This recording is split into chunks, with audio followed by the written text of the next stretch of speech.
Bismillahirrahmanirrahim. Waltakum minkum ummatun yad'una ilal khairi wa ya'muruna bil ma'rufi wa yanhauna 'anil munkar. Assalamualaikum warahmatullahi wabarakatuh. Kalau Bapak baca Nabi Ibrahim, Allahumma sholli ala Muhammad wa ala Muhammad kama shallaita ala Ibrahim wa ali Ibrahim wa barik ala Muhammad wa ala Muhammad kama barakta ala Ibrahim wa ali Ibrahim. Ini tidak sekedar mengucapkan Ibrahim, tapi ada manusia yang pernah menghuni bumi ini, Pak. Allah akui itu memang akidahnya kokoh, penyerahan dirinya total sama Allah, tidak ada tandingannya. Jadi ketika kita baca perjuangan Nabi Ibrahim, Pak, ya, sepertinya cobaan-cobaan kita ini hari ini tidak ada artinya dibanding cobaannya Nabi Ibrahim alaihissalam. Pantas beliau mengikuti nama Nabi Muhammad sallallahu alaihi wasallam. Semoga, Pak, kita tegar dan kita tidak minder hanya karena perkara-perkara duniawi. Nabi Ibrahim kuat dan tegar. Kita masuk di fikih sedikit, insyaallah ini mengingat nanti ini waktu penyembelihan ini berbeda, jadi sedikit kita mengingatkan tentang masalah fikihnya. Kapan penyembelihan hewan kurban? Ini ada namanya awal waktu, Pak. Jadi awal waktu menyembelih hewan kurban ini setelah salat Id. Ya, jadi setelah salat Id. Tidak boleh disembelih kalau belum salat Id. Bila di suatu tempat tidak terdapat pelaksanaan salat Id, maka waktunya diperkirakan dengan waktu salat Id tersebut. Diperkirakan saja. Dan barang siapa menyembelih sebelum waktunya, maka kurbannya diganti dengan atau dinilai sebagai daging biasa. Jadi kalau dia menyembelih padahal belum waktunya, diganti hewan lain, atau kalau tidak, ya sembelihannya itu bukan kurban tapi sembelihan biasa saja.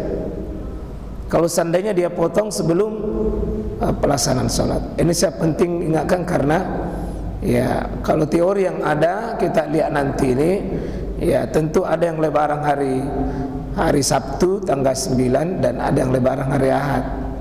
Kalau teori itu yang kita pakai, maka kita tentu bisa saling memahami ini perkara ini. Ini dipakai hadis Nabi sallallahu alaihi wasallam. Jundab ibn Sufyan al-Bajali qala syahidtu an-nabiyya sallallahu alaihi wasallam yawman nahar faqala man zabaha qabla ay yusalli, siapa yang menyembelih padahal belum salat, belum yakin jatuh tanggal 10-nya Zulhijjah itu belum jatuh, ya katakanlah dia lebaran hari Ahad tapi dipotong sapinya kemarin Sabtu, itu tidak boleh. Falyuid, hendaknya dia ganti. Maka anha ukhra, itu mengganti yang lain.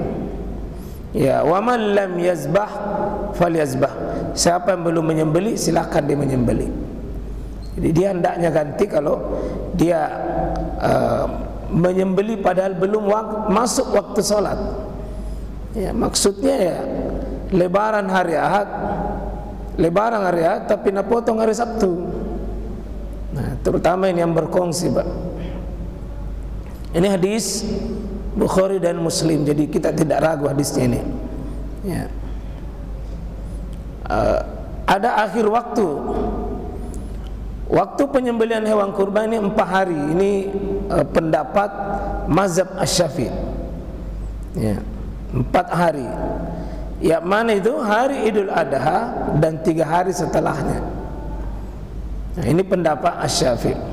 Waktu penyembelihan berakhir pada saat tenggelamnya matahari pada hari keempat, itu pada tanggal 13 Zulhijjah. Jadi batasannya tenggelam matahari. Sudah salat asar masih bisa, selama belum tenggelam matahari. Jadi ukurannya di sini matahari tenggelam. Ya, karena tentu kalender kita ini dihitung itu tenggelam tenggelamnya matahari, Pak. Bukan jam 00. Bukan jam 00, tapi tenggelamnya matahari. Kalau kalender Hijriah dihitung tenggelamnya matahari setiap hari. Begitu maghrib, ya dirobek itu tanggal kita, sudah pindah itu. Jadi begitu juga nanti kalau Bapak mau menghitung hari ke-7 kelahiran anak cucu kita, itu kalau dia lahir seperti sekarang ini, berarti kalau lahir sekarang ini namanya hari sekarang ini hari Rabu, Pak. Itu menurut Islam sekarang ini sudah bukan lagi Selasa. Selasa tadi hanya sampai maghrib. Jadi kalau Masehi kan sebentar jam 00. Kalau Islam ya sudah hilang. Jadi sebentar. Seandainya lahir sekarang bayi, maka di akikah itu dihitung hari Rabu. Rabu dia berarti hari Selasa dia di akikah. Kapan dia akikah hari Rabu? Bukan waktunya, dia sudah lewat. Jadi kalau lahir ini malam, maka itu dihitung sudah hari Rabu. Nah, begitulah salah satu, Pak, menghitung. Ini pendapat mayoritas di kalangan para ulama, Pak. Ini pendapat Ali bin Abu Talib, Al-Hasan Al-Basri, ini imamnya Basrah, sehingga disebut Al-Basri. Imam Atta bin Abi Rabah, ini imamnya Makkah.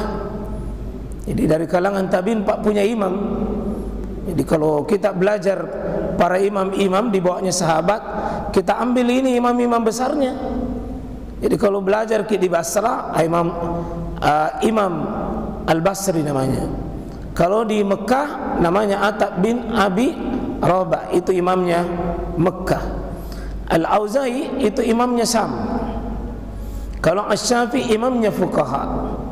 Ibnu Munzir, Ibnu Qayyim dalam kitabnya Zadul Ma'ad, Ibnu Taimiyah, dan termasuk Al-Lajnah Ad-Daimah Al-Buhus Al-Ilmiyah Wal-Ibta, ini pendapat beliau. Termasuk Ibnu Utsaimin dalam kitabnya Syarhul Mumti, ini menyembeli 4 hari. Pendapat yang ketiga, waktu penyembelihan kurban itu ada pendapat, Pak, 1 hari saja. Ya, 1 hari pada hari raya dan 2 hari setelahnya. Jadi 1 hari pada hari raya dan 2 hari setelahnya, berarti ini 3 hari. Ini 3 hari nih. Jadi masih aman ini, Pak, yang mundur. Ini katakanlah lebaran hari Sabtu, Ahad, Senin. Ya, masih aman itu. Ya, Sabtu, Ahad, Senin. Yang begitu merupakan pendapat Ibnu Umar dan Ibnu Abbas dan Imam Ahmad, Imam Malik dan Abu Hanifah. Ini ya 3 hari. Jadi ada hari raya tambah 2 hari sesudahnya. Nah, yang keempat, dan ini pendapat terakhir, ini penyembelihan kurbannya 1 hari. Nah, ini demi pendapat Ibnu Sirin. Tapi ini saya kira kalau kita banding semua 4 pendapat tadi, ini tentu kita tidak pegang pendapat ini Ibnu Sirin. Nah, catatan tarji, mencari yang terkuat. Artinya saya selalu penulis buku ini, ya, pendapat yang menyatakan 4 hari waktu penyembelihan, yakni hari raya dan 3 hari setelahnya, itu insyaallah pendapat lebih aman, Pak, dan lebih kuat. Kita pakai insyaallah pendapat Imam Syafi'i tadi dengan pendapat imam lainnya.